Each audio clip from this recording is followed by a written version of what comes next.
নমস্কার বন্ধুরা, আজকে আমি নিয়ে চলে এসেছি শুক্তো। আর এই শুক্তোটা আমি কিভাবে রান্না করলাম সেটা তোমাদের সাথে শেয়ার করে নিই।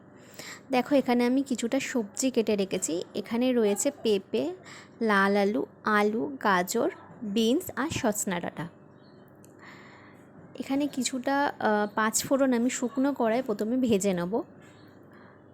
আর এই পাঁচফোড়নটাকে ভেজে আমি গুঁড়ো করে নেব। আর সবথেকে মজার বিষয় এটাই যে এই পাঁচফোড়ন যে গুঁড়োটা, সেটা আমি শুক্তোর মধ্যে সবার লাস্টে আমি দেবো, সেটা তোমরা ভিডিওতে দেখবে। আর এটাতে একটা ভালো স্মেল আসে, একটা ভালো ফ্লেভার আসে। আর সাথে আমি কিছুটা উচ্ছে আর বেগুন ভেজে রেখেছিলাম, যেটা তোমাদের সাথে ভিডিও করে শেয়ার করা হয়নি। আর রয়েছে পাঁচফোড়ন, যেটা আমি ভেজে তুলে রেখেছি। আর এখানে আমি দিয়ে দিলাম শুকনো কড়ায় কিছুটা বড়ি। এটা আমি আগে ফার্স্টে লাল লাল করে ভেজে নেব। বড়িটা লাল লাল করে ভাজা হয়ে গেছে। এরপর আমি খানিকটা তেল দিয়ে নেবো। তেল দিয়ে বড়িটাকে আমি আবার লাল লাল করে ভেজে নেব।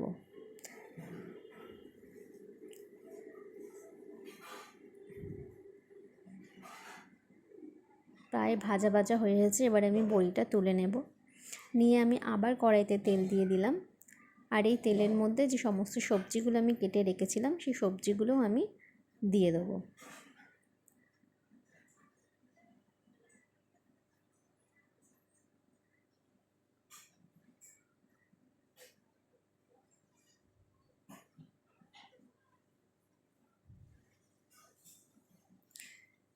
কিছুটা পরিমাণ আমি লবণ আর কিছুটা পরিমাণে আমি হলুদ দিয়ে সবজিগুলোকে নাড়াচাড়া করে নেব।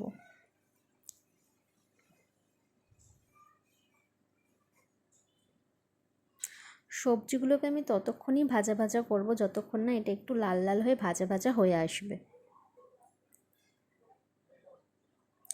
দেখো, সবজিগুলো লাল লাল হয়ে ভাজা ভাজা হয়ে এসেছে। এরপর আমি একটা মিক্সার জারে কিছুটা পরিমাণ আদা, রাঁধুনি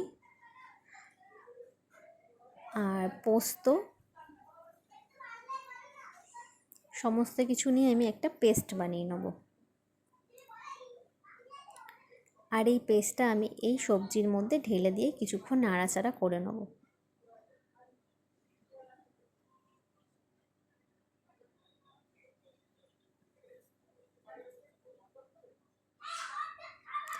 এরপর যে আমি ভেজে রেখেছিলাম উচ্ছে আর বেগুনটা, সেটাও এখন আমি দিয়ে দেবো।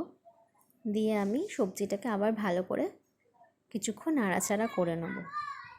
আর আমি কিছুটা পরিমাণে দুধও গরম করে রেখেছিলাম, যেটা এখন আমি ঢেলে দিলাম। আর এই বড়িগুলো যেগুলো আমি ভেজে তুলে রেখেছিলাম, সেগুলো এখন আমি দিয়ে দিলাম। কিছুক্ষণ আমি শুক্তোটা ফুটিয়ে নেব। তারপর যে আমি ভেজে রেখেছিলাম পাঁচফোড়নের গুঁড়ো, সেটা এখন আমি দিয়ে দেবো। আর তার সাথে আমি কিছুটা পরিমাণে ঘিও দিয়ে দেবো।